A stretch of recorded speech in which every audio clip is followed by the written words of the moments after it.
जी, तो दोस्तों आपको वेलकम कहता हूँ ifactioner.com के लर्निंग वीडियो ट्यूटोरियल्स में। आज का जो वीडियो ट्यूटोरियल है उसमें मैं आपको कुछ टिप्स एंड ट्रिक्स बताऊंगा कि आप अपनी English speaking skills, English writing skills को इंग्लिश रीडिंग से कैसे बेहतर कर सकते हैं। इंग्लिश की छोटी मोटी बुक्स पढ़कर, न्यूज़पेपर वगैरह पढ़कर आप अपनी इंग्लिश स्पीकिंग और इंग्लिश राइटिंग स्किल्स को बहुत बेहतर कर सकते हैं और ये मैं आपको अपने पर्सनल एक्सपीरियंस पे बता रहा हूँ। तो शुरू करते हैं अपना आज का ifactioner.com का वीडियो ट्यूटोरियल।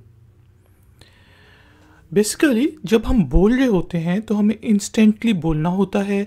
हमारी जो दिमाग में आ रहा है उसको हमें उसी वक्त बोलना है।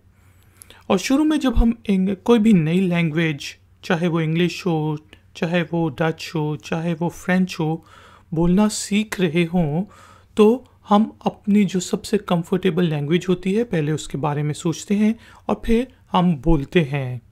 और इस प्रोसेस में जो ट्रांसलेशन प्रोसेस है उसमें हमें टाइम लगता है और हमें बोलने में मुश्किल पेश आती है। अब इस टाइम को हम कम कैसे कर सकते हैं? इस टाइम को हम कम ऐसे कर सकते हैं कि हम अपने जो ब्रेन है उसको ट्रेन करें कि वो ट्रांसलेशन ना करे बल्कि डायरेक्टली उस लैंग्वेज में बोलना शुरू करे। और उसके कई तरीके हैं और उसमें सबसे important, one of the most important तरीका ये है कि आप अपनी इंग्लिश रीडिंग स्किल्स को बेहतर करें। इंग्लिश रीडिंग से बेहतर करने से ये होगा कि आपको नए वर्ड्स का पता चलेगा, आपको सेंटेंस स्ट्रक्चर का पता चलेगा और अनकॉन्शियसली आपके दिमाग में वो चीज़ें बैठना शुरू हो जाएंगी। आप अपनी एक हैबिट बना लें। अगर तो आप बिल्कुल ही बेसिक से इंग्लिश बोलना अब सीख रहे हैं, इंग्लिश को बोलना, लिखना, पढ़ना, तो फिर आप बिल्कुल छोटे बच्चों की जो बुक्स होती हैं, बुक्स के पीछे लिखा होता है कि ये 4 to 6 ईयर्स के एज की है, 6 to 10 ईयर्स एज की है, तो आप शुरू में बिल्कुल वो छोटी छोटी बुक्स लें और उनको पढ़ें। एक दफ़ा पढ़ें, नहीं समझ आती, कुछ मुश्किल वर्ड्स लगते हैं तो उनको आप कंसल्ट कर लें डिक्शनरी में। आप गूगल के ट्रांसलेट सर्विसेज को यूज़ कर सकते हैं। आप कोई भी ऐप यूज़ करके उन मुश्किल वर्ड्स का मीनिंग देख लें और उसको एक दफ़ा फिर से पढ़ें। अगर तो आपके बच्चे भी हैं, छोटे बच्चे हैं, तो आप उनको बुक्स पढ़कर सुनाएं, क्योंकि जब आप बुक पढ़ रहे होते हैं और बोलेंगे तो आपकी 2 सेंसेस यूज़ होंगी। और जब आप बच्चे के साथ आप पढ़ कर भी सुना रहे होंगे तो आपका कॉन्फिडेंस भी बिल्डअप होगा, जब बच्चे को भी समझ आना शुरू होगी। इससे ना सिर्फ आपकी English speaking skills, writing skills और रीडिंग स्किल्स बेहतर होंगी, बल्कि आपके बच्चे की भी रीडिंग स्किल्स बेहतर होंगी। ख़ास तौर पे रात में सोने से पहले आप बच्चे को बुक पढ़कर सुना सकते हैं, तो ये आपके लिए प्लस पॉइंट है। लेकिन अगर आपके बच्चे नहीं हैं तो आप कोशिश करें कि आप बुक को पढ़ें, और बेहतर है कि आप बुक को बोल के पढ़ें शुरू में, ताकि ना सिर्फ आपको वो जो वर्ड्स हैं, सेंटेंसेस हैं, वो पढ़ने की आदत हो, वो आपके अनकॉन्शियस माइंड में जाके बैठें, बल्कि साथ साथ आपको स्पीकिंग की भी आदत हो। और इस तरह आप रीडिंग से अपनी स्पीकिंग स्किल्स बेहतर कर सकते हैं।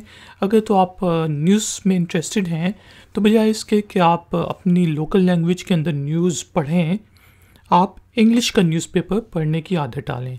शुरू में 15-20 दिन आपको बेकार लगेगा, मुश्किल लगेगा, लेकिन बिलीव मी ये आपके लिए बहुत अच्छा साबित होगा, बहुत इम्पॉर्टेंट साबित होगा कि आपकी जो पढ़ने की हैबिट है न्यूज़पेपर, वो उसी टाइम को ज़ाया कर, मतलब कोई नया टाइम इन्वेस्ट करने के बजाय इंग्लिश सीखने के लिए आप न्यूज़पेपर पढ़ें, न्यूज़ को जानें और उसके मुताबिक अपने आप को ढालें। शुरू में प्रॉब्लम होगी, लेकिन आहिस्ता आहिस्ता आप जो भी एडिटोरियल रिव्यूज़ हैं, डिफरेंट न्यूज़ हैं, उनको पढ़ने के आदी हो जाएंगे और आप देखेंगे कि आपको मज़ा आना शुरू हो जाएगा।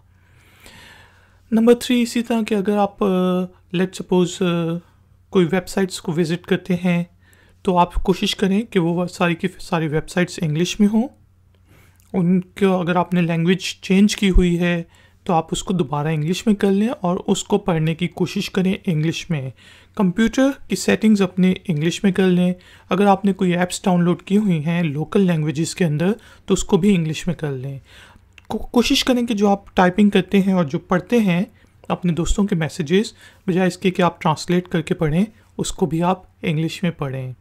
तो ये कुछ 4-5 टिप्स थी जिनके ज़रिए आप अपनी इंग्लिश रीडिंग स्किल्स को बेहतर करते हुए इंग्लिश राइटिंग और इंग्लिश स्पीकिंग स्किल्स को बेहतर कर सकते हैं। उम्मीद है आप मेरी टिप्स पर अमल करेंगे और आपकी इंग्लिश स्पीकिंग, राइटिंग और रीडिंग स्किल्स बेहतर हो जाएंगी।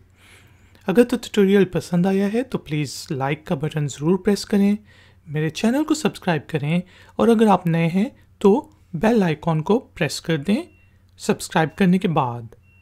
मिलेंगे एक और नए ट्यूटोरियल में। Until then, take care, keep learning, keep enjoying. Good day.